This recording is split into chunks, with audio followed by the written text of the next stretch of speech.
Can election integrity be restored in the U.S. and how to restore it?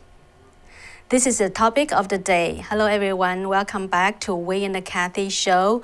But today, only Cathy is here with you. Wei is on a business trip in the East Coast. However, at the end of today's show, there will still be a joke time.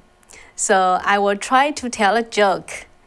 I'm not trying to get anywhere close to how Wei does, but just to try to end the show still with a lighter spirit. So next, what I will bring to you as the main topic is about a report compiled by an organization led by a physicist. You may or may not know his name, John Droz. He's a physicist and environmental advocate from North Carolina. In the last 40 years, John has been focusing on educating citizens about energy and the environmental issues. But recently, he and the other experts together compiled quite a few reports related to election and the election integrity. So how did that come around? Including the most recent published report, which is called the Recommendations Report. It recommends that all of the states should implement 30 measures to restore election integrity. So I interviewed their spokesperson, and whose name is Joanna Highet, to learn more about the details of this report and how does that relate to people who care about election integrity. So a very brief introduction of Joanna Highet. She's a business development manager for a small telecom company based in Oregon. And Joanna was a former collegiate athlete, so she actually spent time working for both Nike and Adidas at their U.S. headquarters in Oregon before. And then eventually she left the workplace to focus on her family and her two children. Only recently, she returned to a full-time job. So next, what I bring you is the interview, and at the end, I will still bring you a joke. Welcome to our show, Joanna. Thank you for having me. I appreciate it. Mm-hmm. Yeah, so for our viewers who are not familiar with your group, just briefly tell us your group. Yes, the main author is John Droz, D-R-O-Z, and he is a physicist. He's done a lot of work for decades in the energy sector and environmental issues. That's where I was first introduced with him. But more recently, he's changed gears and switched focus over to election integrity. So he spent a lot of time putting together reports. He's very, very good at taking a lot of data, putting it together, and putting it out there for people to access and read and become educated on. And so he's pulled together and collaborated with a lot of people around issues involving the election and has put out report after report on different studies that were done across various states, but more recently has evolved to create this document that we're talking about, which is a recommendations report. So where everybody right now has activity looking back at 2020, what's going on, let's investigate, we have questions, let's figure out what's happening. He's saying, let that continue, but now let's take a look at what we can do to safeguard our elections going forward and provide recommendations and solutions so we don't have these vulnerabilities, these questions, or this uncertainty anymore. So combined with a handful of authors, they've compiled probably the most comprehensive and reasonable list of recommendations anywhere that anybody's put together. It's almost surprising that nobody has done this yet because it is something that needs to be addressed right away but so that we can make sure next time around that the people have confidence in the vote in their election process. Mm-hmm. Yes, I saw this list, and in one page there are 30 recommendations. Yeah, so it seems to be a lot. We probably won't have time to talk about each of them. No, the report is massive. If there's one thing that this group does, it's providing no shortage of data. So any question that anybody would have is there. So there's 30 recommendations. We've gone through and we've picked probably 4 or 5 that we felt were most widely applicable and interesting. And when I say widely applicable, I mean this report is meant to be presented in a bipartisan fashion. It's not meant to be from one side or the other. So we feel that there's some broad appeal with most of these pretty much all of these recommendations, that any average citizen who has a concern about election integrity would buy into this. And the report itself is meant to be actionable right now. The intent is whether you're a citizen or whether you're an elected official, let's make these recommendations known. Let's put them in the hands of those that can affect change. And when I say elected officials, I'm not just talking federal level. I mean at the state level, state legislators or the party leadership of the Democrats and Republicans that have influence as well, all the way down to the county level with executive groups. There's a lot of influence there. If we can make this document known, put it out there, then hopefully we can start working on it to improve, from the current state that we find ourselves in now. Mm-hmm. All right. Yeah. So can you just go into, a couple of the most widely applicable recommendations for us? I can. Let me start real quick. I just want to preface that so the report that you're looking at has the 30 items listed, but the full lengthier report has more sections to it. And one of them I just want to mention briefly. It talks directly to those voters or those citizens in the country that may be thinking that our election system is sound and that there's no reason for these items to be done. And we presented our case, our sentiment that maybe the reason they feel this way is because the media has presented an inconsistent story around the concerns of elections. So prior to 2020, there were legitimate concerns that were brought forth both from Republicans and Democrats, and the news was more than willing to report on it, and they did. And there were investigations as well that talked about different aspects of those concerns, and that was all widely available. And then we noticed a shift after the election to where those stories were no longer relevant and you couldn't find them anymore. And it didn't seem to be important to reference the same concerns before, after. And in addition, the media has used, not all media, but a lot of the media have used the same sort of phrase, and I'm going to try and quote it verbatim, no proof of widespread malfeasance. Mm-hmm. Well, that statement is an interesting one, and I'll just break it down briefly. But no proof, we can tell you right now that that's not true. And in the report, we provide citations and references to where there has been evidence of proof.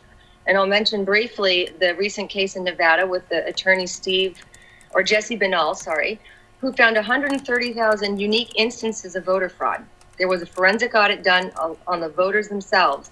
And in fact, I got some notes here. I'll just read off a handful of them. Mm-hmm. 1,500 people who were dead were recorded as voting. 4,000 non-citizens voted. 8,000 from non-existent addresses. 15,000 from vacant lots. 19,000 who didn't live in Nevada. And then 42 who voted more than once. So the question of whether there's proof is that's been established. There are instances of proof.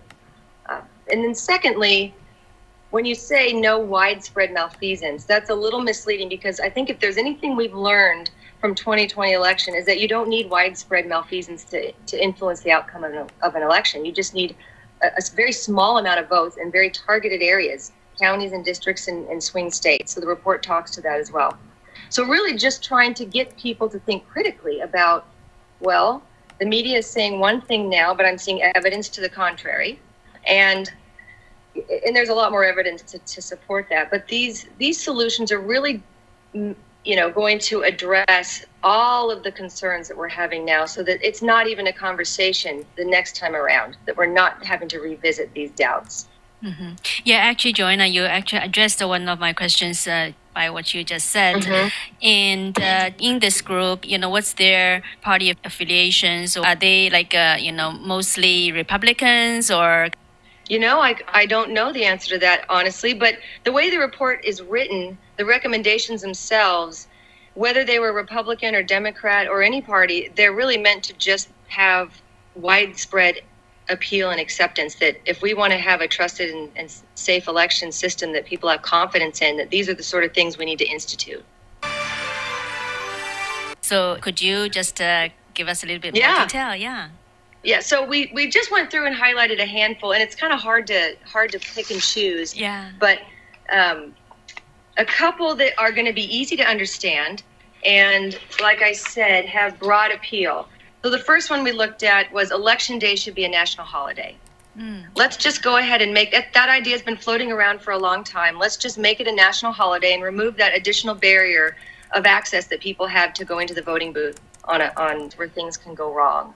There's the voter is the first one, the voting machine, which is the second, and then the process, which is the third. The process is the handling of the ballots. There's three key areas where things can go wrong.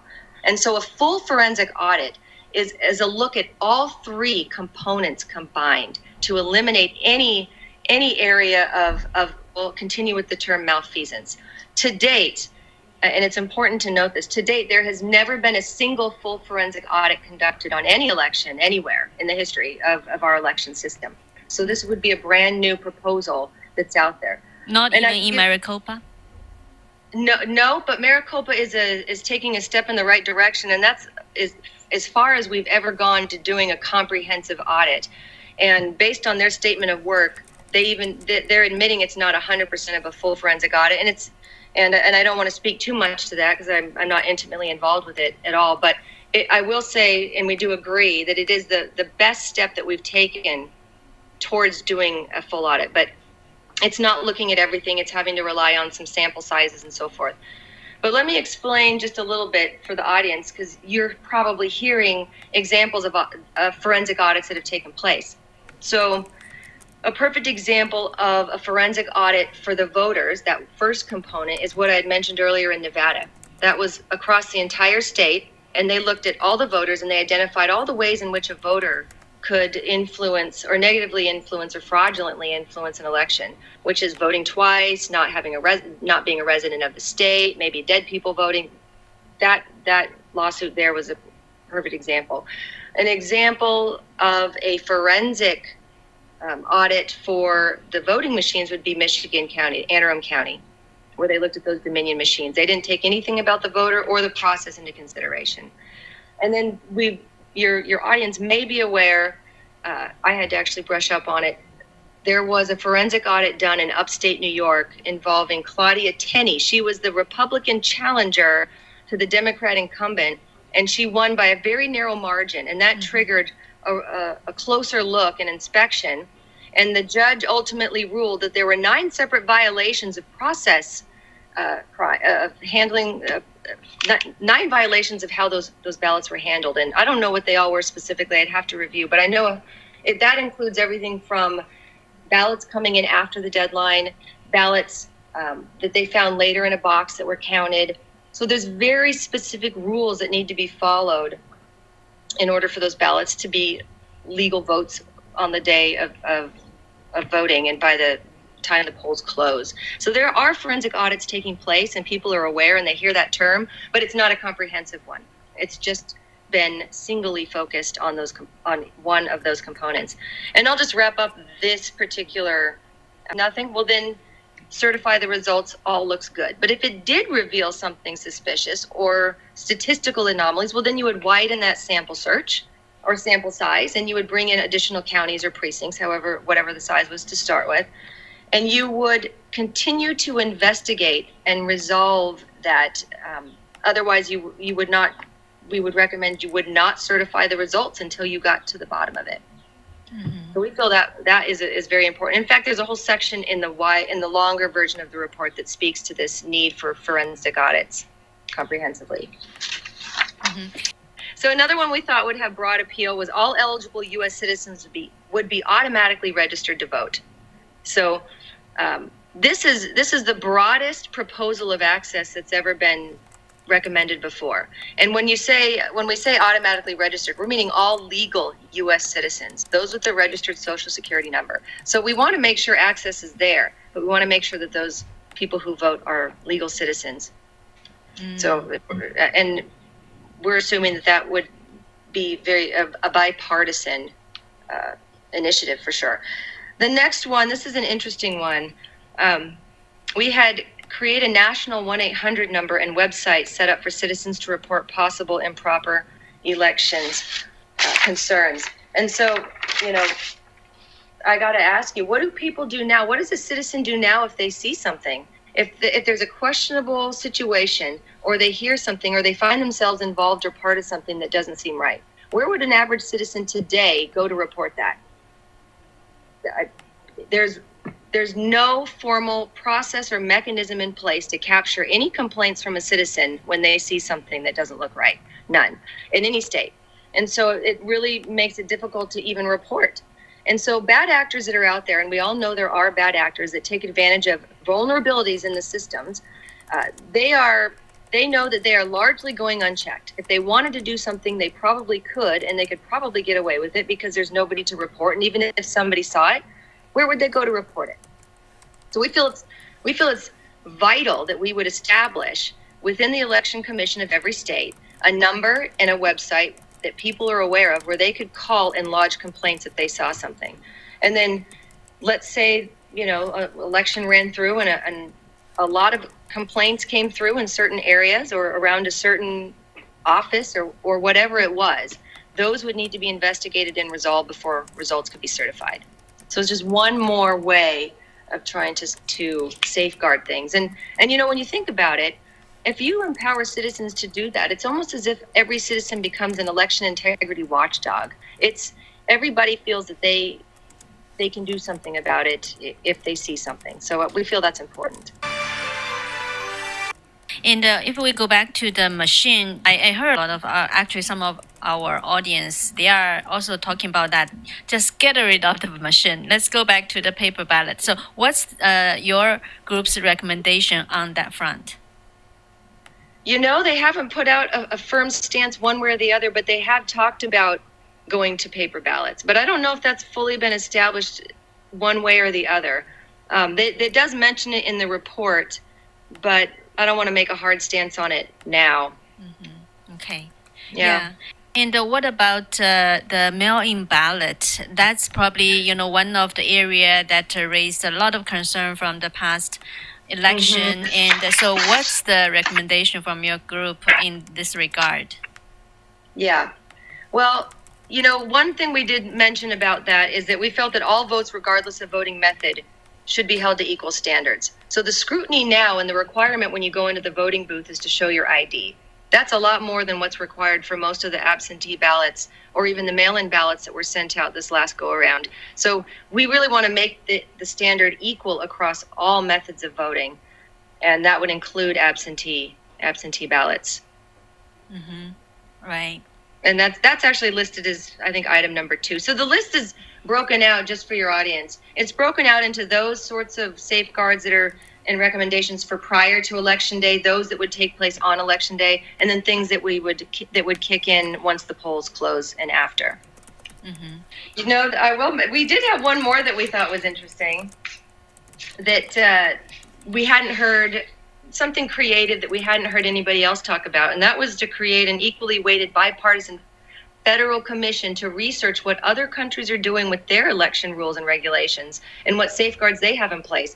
Right now, there's no place to go to research and review what do the European countries do? What does Canada do? What does Australia or Mexico do? We have nobody that's really, if they've done it, then we don't know about it and nothing useful is being done with it, but we don't think it's happening. So we're recommending that we put a group together, research that, learn from it, and then implement some of those where it makes sense.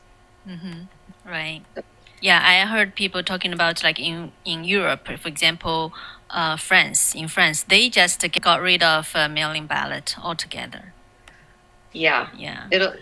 That's right. And you're also recommending to prohibit drop boxes. I think that will probably raise some eyebrows to some people. So part of the premise of that was that it falls under, when I said that there's 3 areas where things can go wrong in an election, that falls under the voter or the process component, the chain of custody, the handling of the ballots. Mm-hmm. And the handling of the ballots is, I'll just give you some more examples. The drop box is one of them. We don't really know what happens to the ballots when they're in there, who could tamper with them. Just like you would if somebody's tampering with ballots or throwing them away or making changes, it all falls under that same umbrella and casts a lot of doubt. There's no way to really ensure the integrity of those ballots once they've been put in there. So we do feel strongly about those drop boxes being a vulnerability. Yeah. Okay, and I just got some information from another group around the country. In all the states, there are over 1,000 bills being proposed, or some of them passed in different states. Yeah. So, how do you think, like with your recommendations, what people can do with that? The legislatures, they already started to just try to propose a lot of election laws. True.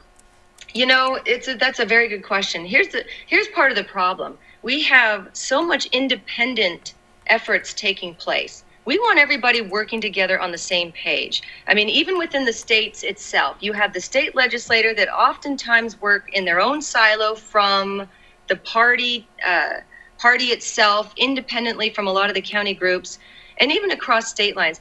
This is a roadmap for everybody to be following lockstep on certain initiatives so that we can collectively gain these safeguards. It's great that the individual states are passing the laws for their states, and that's a good thing, but we still shouldn't lose sight of overall, these are things that we all need to be working on together. And I will say the Democrat Party does seem to do a better job of collaborating and working together, whereas Republicans don't. But even regardless of that, I think Democrats and Republicans, and we feel strongly about this, they're representing their constituents who want to be sure that that the elections that we have are sound, that there's no malfeasance taking place, and that the votes that they cast are the votes that are being counted.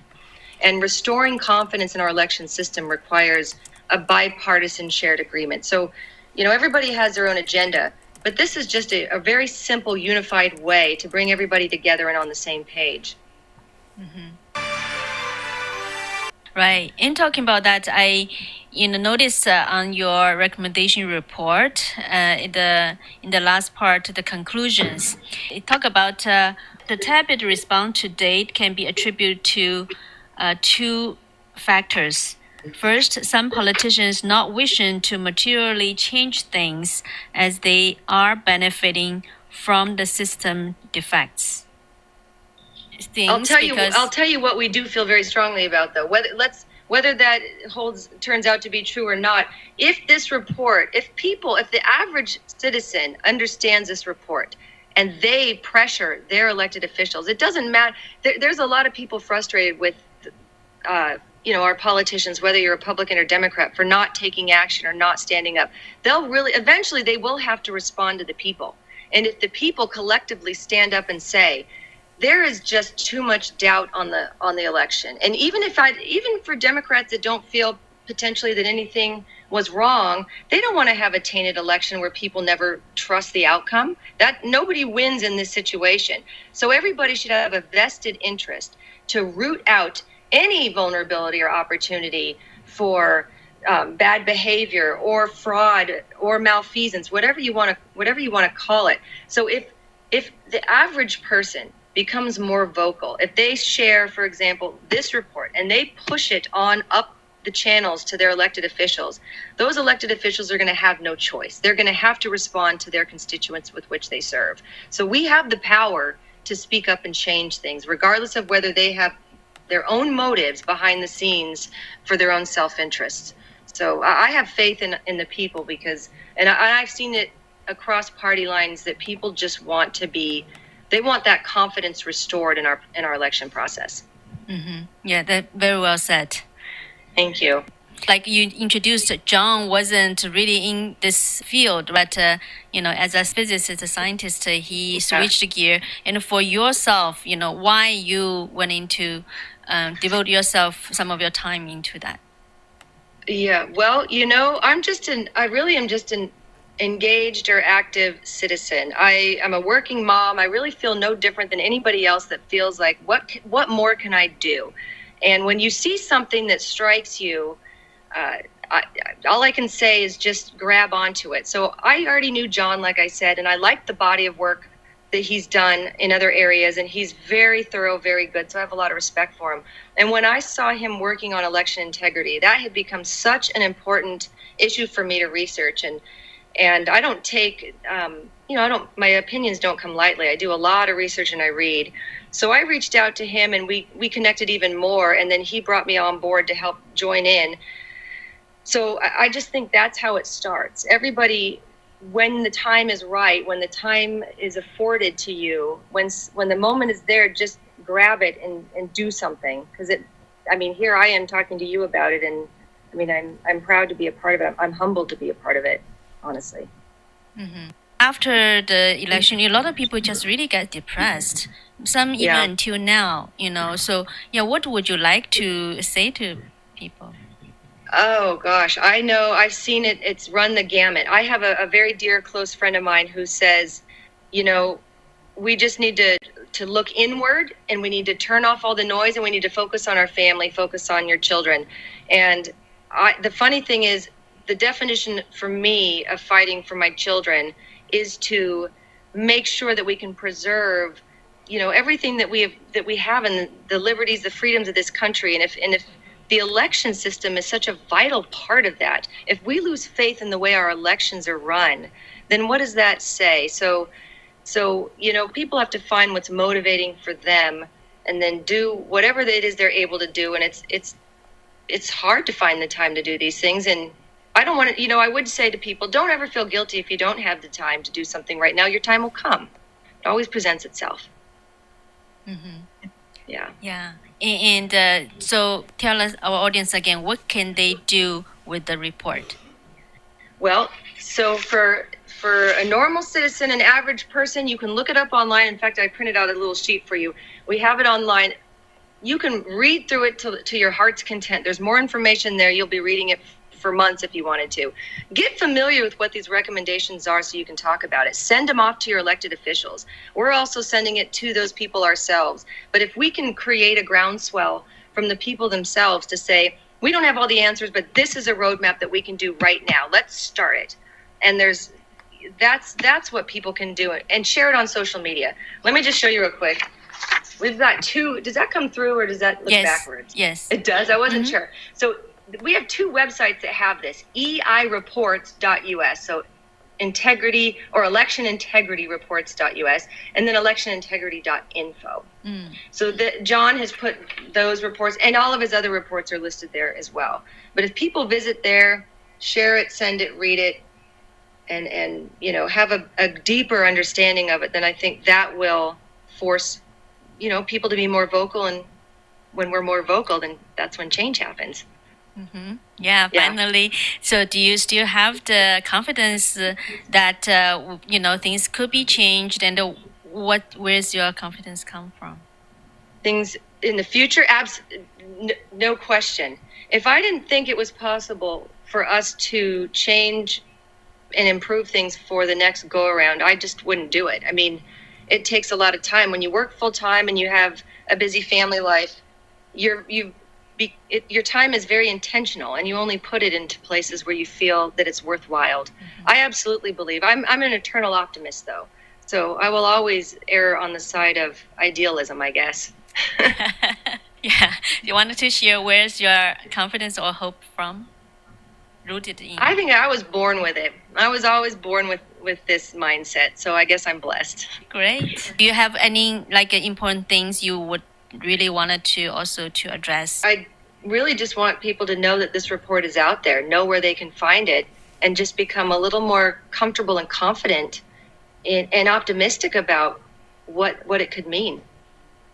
Well, I will add one more thing, because I've met a lot of people that have kind of a dismal attitude or a defeatist attitude.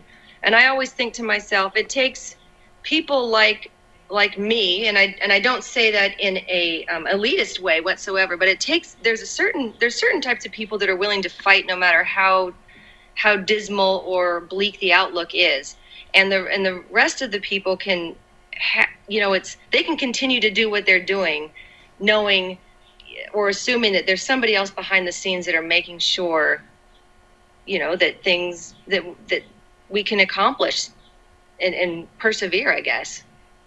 Yeah, thank you, Joanna, for sharing with us. You're welcome. Thanks for having me. Mm-hmm. Great. All right, so that's Joanna Highet, spokesperson of U.S. Election Integrity Group.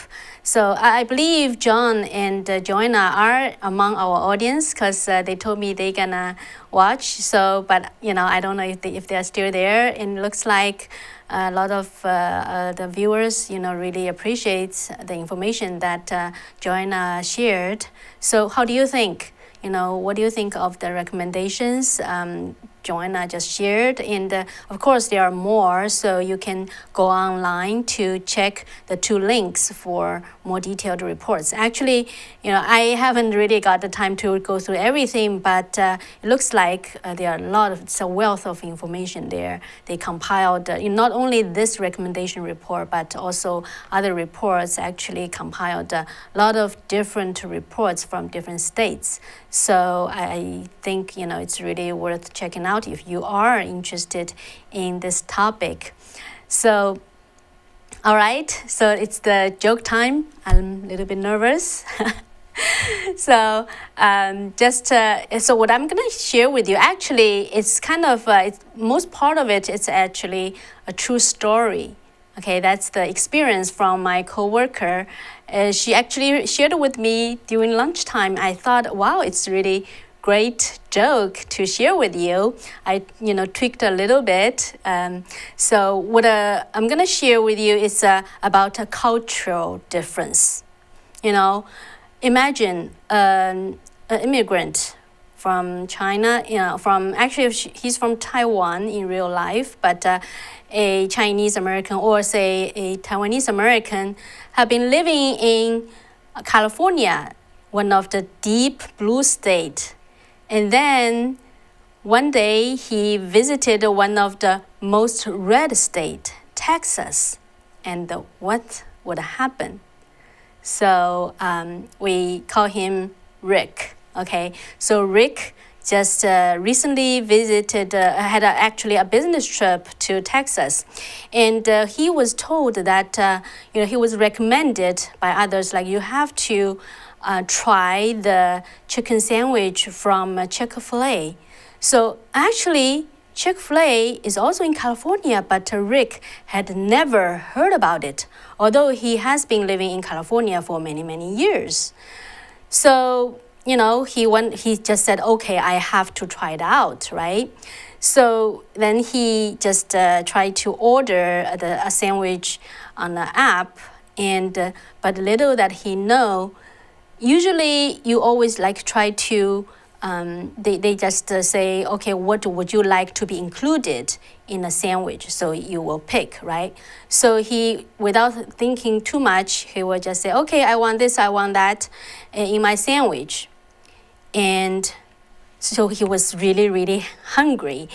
At the end, when he got the sandwich, he was just so stunned. He was like, what is it? It's just like a salad, onion with a salad. So what he didn't know is that actually for Chick-fil-A app, when you choose your sandwich, they default you with everything. You just have to pick out what you don't want to include in your sandwich. So all right, so that's what happened to Rick, his experience, in Texas. And then it's not end yet. Okay, then he was like, he figured out, and he was just didn't want to give it up. And then he said, okay, I'm just have to try it again. Then he went back, tried to pick up a sandwich again, and the Chick-fil-A store was closed. He didn't know it's Sunday, and the Sunday Chick-fil-A is closed. All right, so what do you think? I, just don't try to imitate Wei, but I thought this is makes a good laugh, and it's a kind of educational for new immigrants. Just imagine, actually, I didn't even know that Chick-fil-A, has stores in California, really, truly.